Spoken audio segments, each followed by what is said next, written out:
Hi hello welcome friends. நாம் இன்றைக்கி எங்கே வந்திருக்கோன்னா நம்மளோட ஒர்க் சைட் ஒன்றுக்கு வந்திருக்கோம். நம்மளோட டீம் ஒர்க் பண்ணிகிட்ருக்காங்க இங்கே ப்ளம்பிங் ஒர்க்கு. இதில் பார்த்தீங்கன்னா நீங்கள் பார்த்துட்டு இருக்க டேங்க் வந்து 500 1000 இந்த மாதிரி கெப்பாசிட்டி கிடையாது. இது ஒரு 10,000 லிட்டர் டேங்க்கு. இது ஒரு 400 kg இருக்கும். இதை வந்து ஒரு கிரேனோட சப்போர்ட்டோடு மட்டும்தான் எங்களால் மேலே தூக்க முடிஞ்சுது. இது ஒரு ஆக்சுவலாக ஒரு காம்ப்ளெக்ஸு, 8 வீடு இருக்குது. இதில் ஒரு கிரேனோட சப்போர்ட்டில் இதை மேலே எடுத்து வச்சு இதுலேருந்து எப்படி டிஸ்ட்ரிபியூஷன் லைன் எடுத்தோம் அப்படிங்கிறத உங்களுக்கு இன்றைக்கி காமிக்க போகிறோம். ஆனால் டேங்க் நல்லா ஹெவியாகவும் ஸ்ட்ராங்காகவும் இருந்தது. அதை பார்த்திங்கன்னா அந்த க்ரேன் தூக்கும்போதே தெரியும், கொஞ்சம் சப்போர்ட் பண்ணி தூக்கிறதுக்கு கொஞ்சம் கஷ்டமாக தான் இருந்தது. இந்த டேங்க்கு நாங்கள் நகர்த்தக்கூட முடியாது, அந்தளவுக்கு இருந்தது. முதல்ல வந்து மேலே ஏறி அது எந்த பொசிஷனில் வைக்கணுங்கிறத ஃபிக்ஸ் பண்ணிட்டோம். இதிலேருந்து எடுத்த டெலிவரி லைன் பார்த்திங்கன்னா எல்லாமே 3 இன்ச்சு தான். நீங்கள் இப்போ பார்த்துட்ருக்க பைப் பார்த்திங்கன்னா ஃப்ளஷ் பண்ணி விட்றது. டேங்க்குள்ளே பார்த்திங்கன்னா நாங்கள் ஒரு 2 இன்லெட்டை கொண்டாந்து சென்டரில் வந்து காமன் பண்ணி அதை வந்து பார்த்திங்கன்னா கீழே, அதாவது பொதுவாக டேங்க்கில் எல்லாம் தண்ணி மேலே விழுகிற மாதிரி வைப்பாங்க, நாங்கள் வந்து கீழே இறக்கியிருக்கோம். இப்போ உள்ளே பார்த்திங்கன்னா கீழே கிரவுண்டில் வந்து பார்த்திங்கன்னா ஒரு 4T போட்டு அதிலேருந்து பார்த்திங்கன்னா ஸ்ப்ளிட் ஆகி போகிற மாதிரி வச்சுருக்கோம். அதேமாதிரி டெலிவரி லைன்லேருந்து 1.25 வந்து எடுத்துகிட்டு போயிருக்கோம். ஓவரால் டேங்க் அவுட்புட் வந்து இப்படி தான் வந்திருக்கு.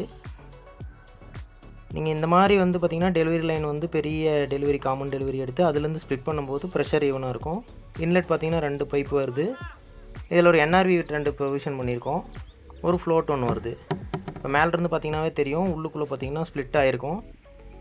இதுக்குள்ளே பார்த்திங்கன்னா ஸ்ப்ளிட் பண்ணியிருக்கிறனால பார்த்திங்கன்னா தண்ணி வந்து மோட்டர் ஆன் பண்ணும்போதோ இல்லை ஆஃப் பண்ணும்போதோ ரிவர்ஸ் வந்துடக்கூடாதுன்னு மேலே NRV பண்ணியிருக்கோம்.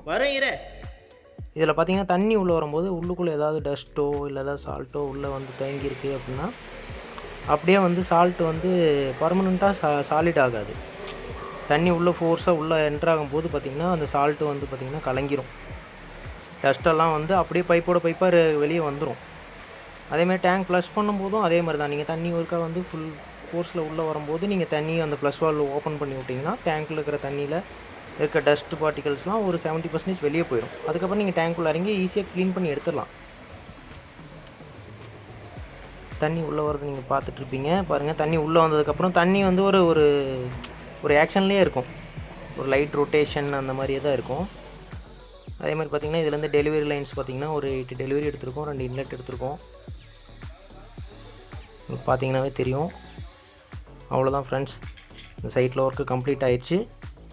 மீண்டும் ஒரு நல்ல வீடியோவில் சந்திப்போம். தேங்க்ஸ் ஃபார் வாட்சிங். Please subscribe our channel.